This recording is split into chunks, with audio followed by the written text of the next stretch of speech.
karena juga penuh di dalamnya. Tidak masalah, tidak keberatan di situ dulu. Ya, demikian ya. Silakan duduk.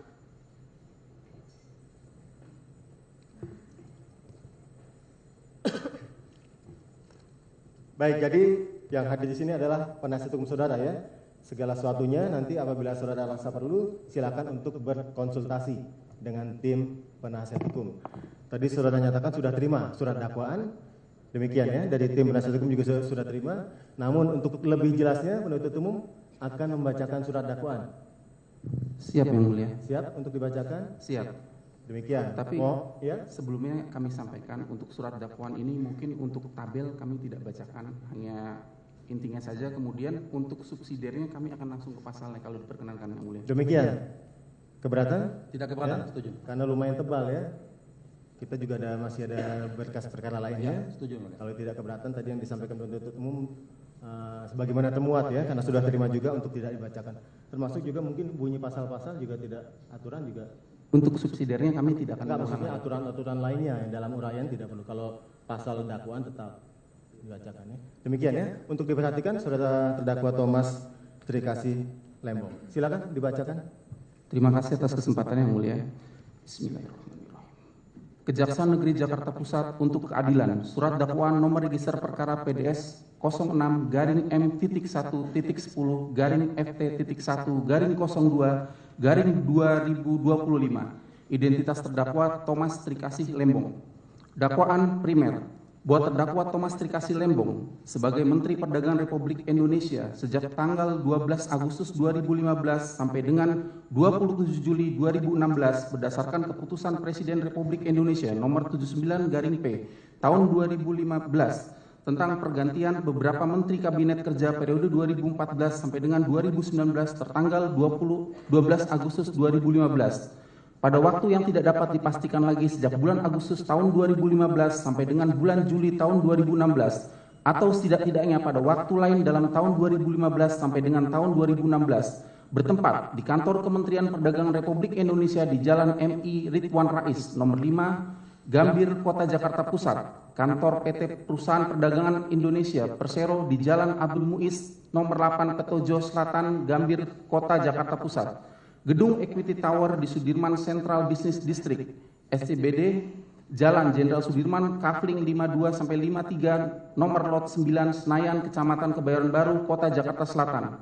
Hotel The Ritz-Carlton di Sudirman Central Business District, SCBD, Jalan Jenderal Sudirman, Kafling 52-53, Senayan, Kecamatan Kebayoran Baru, Kota Jakarta Selatan. Atau setidak-tidaknya pada suatu tempat lain dalam daerah hukum pengadilan tindak pidana korupsi pada Pengadilan Negeri Jakarta Pusat yang berwenang memeriksa dan memutus perkaranya berdasarkan ketentuan pasal 35 ayat 2 Undang-Undang Nomor 46 Tahun 2009 tentang Pengadilan Tindak Pidana Korupsi telah melakukan atau turut serta melakukan perbuatan dengan Charles Sitarus selaku Direktur Pengembang Bisnis PT Perusahaan Perdagangan Indonesia Persero sejak tahun 2015, Tony Wijaya NG selaku Direktur Utama PT Angel Product sejak tahun 2003, Den Suryanto Eka Prastyo selaku Direktur PT Makassar Ten sejak tahun 2006, Hansen Setiawan selaku Direktur Utama PT Sentral Usaha Tama Jaya sejak tahun 2013, Indra Suryaningrat selaku Direktur Utama PT Medan Sugar Industri sejak tahun 2012, Eka Sapanca selaku Direktur Utama PT Permata Dunia Sukses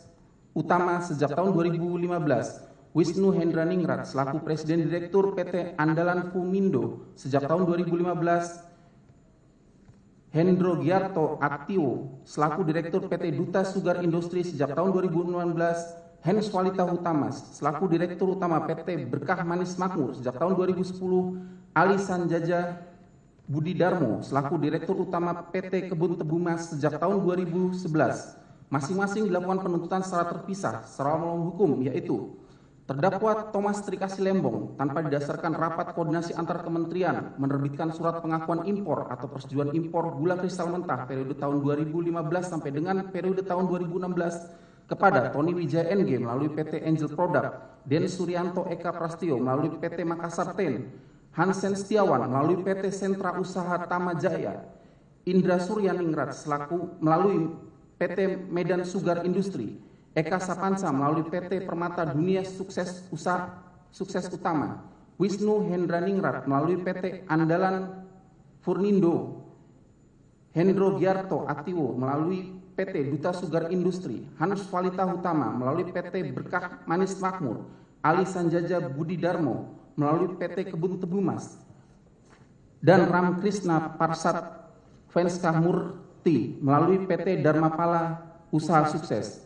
2. Terdakwa Thomas Trikasi Lembong tanpa didasari rekomendasi dari Kementerian Perindustrian memberikan surat pengakuan impor atau persetujuan impor gula kristal mentah periode tahun 2015 sampai dengan periode 2016 kepada Tony Wijaya NG melalui PT Angel Product, Den Suryanto Eka Prastio melalui PT Makassar Ten, Hansen Setiawan melalui Sentra Usaha Tama Jaya, Indra Surya Ningrat melalui PT Medan Sugar Industri, Eka Sapanca melalui PT Permata Dunia Sukses Utama, Wisnu Hendra Ningrat melalui PT Andalan Furnindo, Hendro Giarto Atiu melalui PT Duta Sugar Internasional, Hanus Valita Hutama melalui PT Berkah Manis Makmur, Ali Sanjaya Budi Darmo melalui PT Kebun Tebu Mas, dan Ram Krishna Parsat Veksta Murpi melalui PT Dharmapala Usaha Sukses. 3. Terdakwa Thomas Trikasi Lembong memberikan surat pengakuan sebagai importir produsen gula kristal mentah atau persetujuan impor gula kristal mentah periode tahun 2015 sampai dengan tahun 2026 kepada Tony Wijaya NG melalui PT Angel Product, Den Suryanto Eka Prastio melalui PT Makassar Tin, Hansen Setiawan melalui PT Sentra Usaha Tamajaya, Indra Surya Ningrat melalui PT Medan Sugar Industri, Eka Sapanca melalui PT Permata Dunia Sukses Utama, Wisnu Hendra Ningrat melalui PT Andalan Furnindo,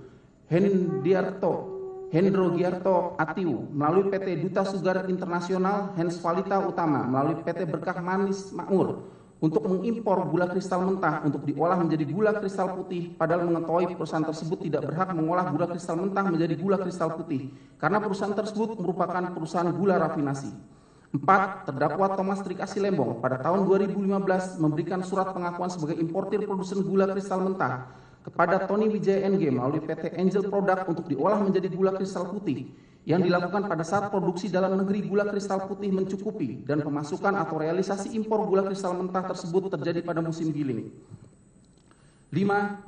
Terdakwa Thomas Trikasi Lembong tidak menunjuk perusahaan BUMN untuk pengendalian ketersediaan dan stabilisasi harga gula, melainkan menunjuk Induk Koperasi Kartika atau Inkorkar, Induk Koperasi Kepolisian Negara Republik Indonesia atau Inkopol, Pusat Koperasi Kepolisian Republik Indonesia atau Puskopol, Satuan Koperasi Kesejahteraan Pegawai atau SKKP TNI Polri. 6. Terdakwa Thomas Trikasi Lembong. Sebentar, mohon maaf ya. Mohon maaf, terdakwa juga posisi duduk yang baik saja. Kaki. Tidak perlu disilangkan kakinya. Ya, mohon maaf Bapak. Oke, baik. Silakan bisa dilanjutkan. Kami lanjutkan yang mulia. 6. Terdakwa Thomas Trikasi Lembong memberi penugasan kepada PT Perusahaan Perdagangan Indonesia Persero untuk melakukan pengadaan gula kristal putih dengan cara bekerjasama dengan produsen gula rafinasi karena sebelumnya Charles Sitorus bersama-sama dengan Tony Wijaya NG selaku Direktur Utama Angel Product, Dennis Suryanto Eka Prastio selaku Direktur PT Makassar Ten, Hansen Setiawan selaku Direktur Utama PT Sentra Usaha Tamajaya, Indra Surya Ningrat selaku Direktur Utama PT Medan Sugar Industri, Eka Sapanca selaku Direktur Utama PT Permata Dunia Sukses Utama, Wisnu Hendra Ningrat selaku Presiden Direktur PT Andalan Furnindo, Hendro Giarto Atio selaku Direktur PT Duta Sugar Internasional, Hanus Valita Hutama selaku Direktur Utama PT Berkah Manis Makmur, Ali Sanjaja Budi Darmo selaku Direktur Utama PT Kebun Tebu Mas telah menyepakati pengaturan harga jual gula dari produsen kepada PT PPI dan pengaturan harga jual dari PT PPI kepada distributor di atas harga patokan petani atau HPP. 7. Terdakwa Thomas Trikasi Lembong tidak melakukan pengendalian atas distribusi gula dalam rangka pembentukan stok gula dan stabilisasi harga gula yang seharusnya dilakukan oleh BUMN melalui operasi pasar dan atau pasar murah. Perbuatan-perbuatan tersebut di atas bertentangan dengan 1. Pasal 36 ayat 1, Pasal 36 ayat 2, Undang-Undang Nomor 18 Tahun 2012 tentang Pangan. 2. Pasal 15 ayat 1, Pasal 15 ayat 2, Pasal 15 ayat 3, Undang-Undang Nomor 19 Tahun 2013 tentang Perlindungan dan Pemberdayaan Petani. 3. Pasal 26 ayat 1, Pasal 26 ayat 3, Pasal 27 Undang-Undang Nomor 7 Tahun 2014 tentang Perdagangan. 4. Pasal 4 Peraturan Pemerintah Nomor 60 Tahun 2008 tentang Sistem Pengendalian Intern Pemerintah. 5. Pasal 5 ayat 1, Pasal 5 ayat 3, Pasal 5 ayat 7, dan Pasal 5 ayat 8 Peraturan Presiden Nomor 71 Tahun 2015 tentang penetapan dan penyimpanan barang kebutuhan pokok dan barang penting. 6. Pasal 2 ayat 3, Pasal 3 ayat 2 huruf F, Pasal 7 ayat 2, ayat 6, Pasal 8, dan Pasal 9 ayat 1 Kep Memperindap nomor 571 garing MPP garing Kep garing 9 garing 2004 tentang ketentuan impor gula. 7. Pasal 2 ayat 1, Pasal 3, Pasal 4, Pasal 6 ayat 1, dan Pasal 9 ayat 1 Peraturan Menteri Perdagangan nomor 117 garing M strip dak garing per garing 12 garing 2015 tanggal 23 Desember 2015 tentang ketentuan impor gula. Melakukan perbuatan memperkaya diri sendiri atau orang lain atau suatu korporasi, yaitu memperkaya Tony Wijaya NG melalui PT Angel Product sebesar 144.213.226.287,5 rupiah, yang diperoleh dari kerjasama impor gula PT Angel Product dengan Inkopkar, Inkopol, dan PT PPI. 2. Memperkaya Den Suryanto Eka Prastio melalui PT Makassar Ten sebesar 31.190.887.951 rupiah,27 yang diperoleh dari kerjasama impor gula PT Makassar Ten dengan Inkopol dan PT PPI. 3. Memperkaya Hen Setiawan melalui PT Sentra Usaha Tama Jaya sebesar 36.870.441.420 rupiah,95 yang diperoleh dari kerjasama impor gula PT Sentra Usaha Tama Jaya dengan Inkopol dan PT PPI. 4. Memperkaya Indra Suryaningrat melalui PT Medan Sugar Industri sebesar 64.535.135.580 rupiah,81 yang diperoleh dari kerjasama impor gula PT Medan Sugar Industri dengan Inkopol dan PT PPI. 5. Memperkaya Eka Sapanca melalui PT Permata Dunia Sukses Utama sebesar 26.160.671.773 rupiah,93 yang diperoleh dari kerjasama impor gula PT Permata Dunia Sukses Utama dengan Inkopol dan PT PPI. 6. Memperkaya Wisnu Hendraningrat melalui PT Andalan Furnindo sebesar 42.870.481.069 rupiah,89 yang diperoleh dari kerjasama impor gula PT Andalan Furnindo dengan Inkopol dan PT PPI. 7. Memperkaya Hendro Giarto Atiwo melalui PT Duta Sugar Internasional sebesar 41.226.293.608 rupiah,16 yang diperoleh dari kerjasama impor gula PT Duta Sugar Internasional dengan PT PPI. 8. Memperkaya Hens Walita Hutama melalui PT Berkat Manis Makmur sebesar 74.053.958.290 rupiah,80 yang diperoleh dari kerjasama impor gula PT Berkah Manis Makmur dengan Inkopol, PT PPI, dan SKKP TNI Polri atau Puskopol. 9. Memperkaya Alisan Jaja Budi Darmo melalui PT Kebun Tebu Mas sebesar 47.068.288.631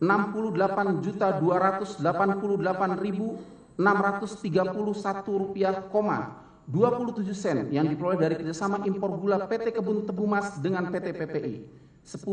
Memperkaya Ramkrishna Parsat Venkesta Murti melalui PT Dharma Pala Usaha Sukses sebesar 5.973.356.356 rupiah,22 yang diperoleh dari kerjasama impor gula Dharma Pala Usaha Sukses dengan Inkopol. yang merugikan keuangan negara sebesar 515 miliar 447.970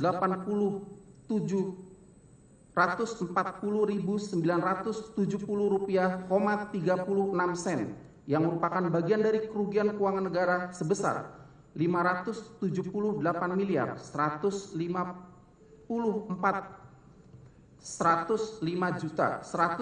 juta 409.622 rupiah,47 sen berdasarkan laporan hasil audit perhitungan kerugian keuangan negara atas dugaan tindak pidana korupsi dalam kegiatan importasi gula di Kementerian Perdagangan tahun 2015 sampai dengan tahun 2016 nomor P.01-R-S/51-D5-01-2025 tanggal 20 Januari 2025 dari Badan Pengawas Keuangan dan Pembangunan Republik Indonesia atau BPKP RI. Perbuatan terdakwa tersebut dilakukan dengan cara-cara sebagai berikut. Dilanjutkan teman kami yang mulia. Mohon izin yang mulia. Bahwa gula merupakan komoditas yang penting bagi kehidupan masyarakat di Indonesia. Hal ini dikarenakan gula merupakan komoditas yang memiliki nilai strategis bagi ketahanan pangan serta dapat meningkatkan pertumbuhan ekonomi masyarakat Indonesia. Oleh karena pentingnya komoditas gula tersebut, maka pemerintah menetapkan gula sebagai barang dalam pengawasan berdasarkan keputusan Presiden nomor 57 tahun 2004 tentang penetapan gula sebagai barang dalam pengawasan. Sebagai komoditas yang merupakan barang dalam pengawasan, gula dibagi menjadi 3 golongan, yaitu gula kristal mentah adalah gula dipergunakan sebagai bahan baku proses produksi. Gula kristal rafinasi adalah gula yang dipergunakan sebagai bahan baku proses produksi, dan gula kristal putih adalah gula yang dikonsumsi langsung tanpa proses lebih lanjut. Bahwa berdasarkan pasal 15 ayat 1 dan pasal 15 ayat 2 Undang-Undang Nomor 19 Tahun 2013 tentang Perlindungan dan Pemberdayaan Petani, pemerintah berkewajiban mengutamakan produksi pertanian dalam negeri untuk memenuhi kebutuhan pangan nasional yang dilakukan melalui pengaturan impor komoditas pertanian sesuai dengan musim panen dan atau kebutuhan konsumsi dalam negeri. Bahwa ketentuan pasal 36 ayat 1 Undang-Undang Nomor 18 Tahun 2012 tentang pangan menyatakan bahwa impor pangan hanya dapat dilakukan apabila produksi pangan dalam negeri tidak mencukupi dan atau tidak dapat diproduksi dalam negeri. Bahwa sebagaimana pasal 26 ayat 3 Undang-Undang Nomor 7 Tahun 2014 tentang perdagangan ditentukan dalam menjamin pasokan dan stabilisasi barang, kebutuhan pokok dan barang penting, Menteri menetapkan kebijakan harga, pengelolaan stok dan logistik serta pengelolaan impor.